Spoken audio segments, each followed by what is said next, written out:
Hi, and thank you for joining me for this NovaCore training session.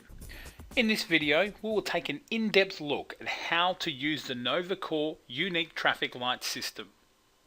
First of all, what you want to do is select your framework up the top here. Any of the frameworks that you've created or any of the frameworks that you have purchased from NovaCore will show up in this list. All you have to do is select the desired framework. Today, I'll be using the SNR framework. After you choose the SNR framework, you simply choose View Framework to then bring up the traffic light system. The traffic light system is pretty straightforward. Red, amber, and green lights. You will maybe also have an attention symbol, and I'm going to explain to you what that means now. So in the ones where you do have an attention symbol, that means that there are standards there that need documents linked to them. So 22.3 A through E require documents linked to them, and then if there's no documents linked there, all you simply have to do is link a document.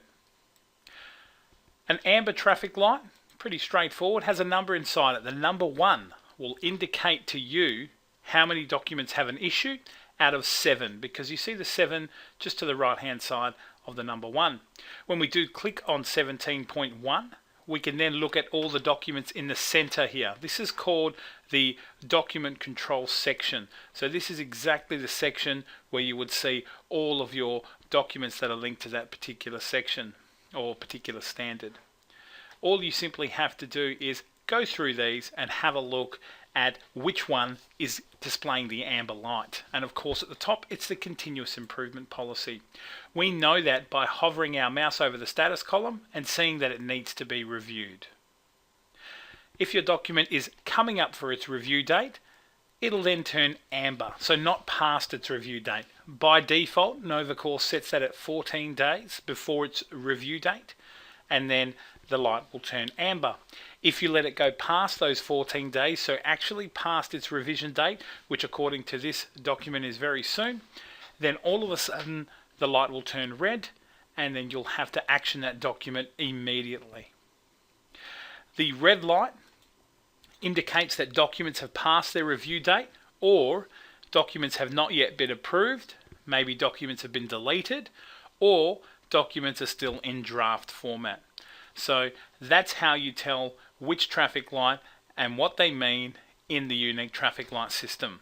Now, of course, you're going to see here I've got all 3 traffic lights for standard 17.3. I've got red, I've got amber, and I've got green. You might say, you've got more green than red. How come the light isn't green? It always takes the most serious issue from a compliance perspective, and that's the color it will turn the light. If you even have all of them green but one red, the light will be red because you need to action that document immediately. That's how the traffic light system works in terms of the coloring, and why sometimes you may have all different colored traffic lights, but you may have a red one displaying. So the reason it's red, we do have the 2 red at the bottom. If we were to action those, the light would then turn amber, indicating that's the next serious issue from a compliance perspective. Then if they're all green, obviously those lights will turn green. Now earlier on I did mention that an attention symbol shows that there are no documents linked to a standard that may require a document linked there. If you want to link a document, it's really simple. All you simply do is go to the actual View Framework button, but you want to click the secondary drop-down menu and make sure Enable Editing is ticked. If it is ticked, you will now be able to link documents to standards. On the right hand side here, you're going to see a list of all your available documents in the system, and it is actually filtered out by default depending on the framework that you're in.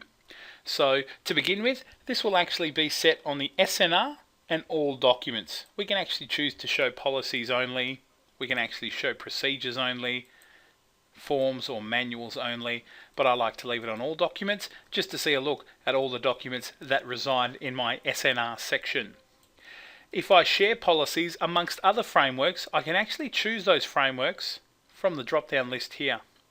So I can choose my Cricos framework and then have a look at all the documents in my Cricos, or even filter those by manuals or others. And then I can choose the document I want on the right hand side. So for this example, I'm going to go to all documents and stay with the SNR. And I'm going to show you how to link a document. you grab the document you want on the right hand side. You want to click the standard on the left hand side that you want to link the document to, and then click the link button up here. Once you've clicked the link button, you'll see that traffic light has now turned green because we've linked a compliant and an approved document, and it's no longer a standard that doesn't have a document linked to it. So linking a document to a standard is that easy. Holding down the control key on your keyboard will allow you to select multiple documents, and then you can then click one standard on the left hand side or multiple standards to link that document to those multiple standards. If you have made a mistake like I think I have in F, I can then click on that standard, so 19.1F, click the document in the center, and then choose unlink at the bottom, and it'll remove that document and return it back to the attention symbol. Now I just do have to let you know that if you do not have enable editing ticked, none of these features will be available, because we have to be able to control who looks at this traffic light system and makes changes to it. So enabling editing is the first thing that you want to be able to do. If you're not able to do that, then you may have to contact whoever your system administrator is to get the correct permission in order for you to manage the compliance here. When you do enable editing, it's not the only thing that you can do linking documents to standards. You can actually edit the intent, key actions, and responsible person section in the center here. So anything that's written there, you can actually add to it, or you can actually remove any of the writing that's been put in by yourself, or any of the writing that was there to begin with. So that's pretty much how you use NovaCore's traffic light system. It's very easy to use, and it's available for any framework, whether you've created it or whether it's a framework that was created by NovaCore. If you'd like to have a look at some more training sessions, go to our website www.novacore.com.au. You can also head to our FAQ section, faq.novacore.com.au.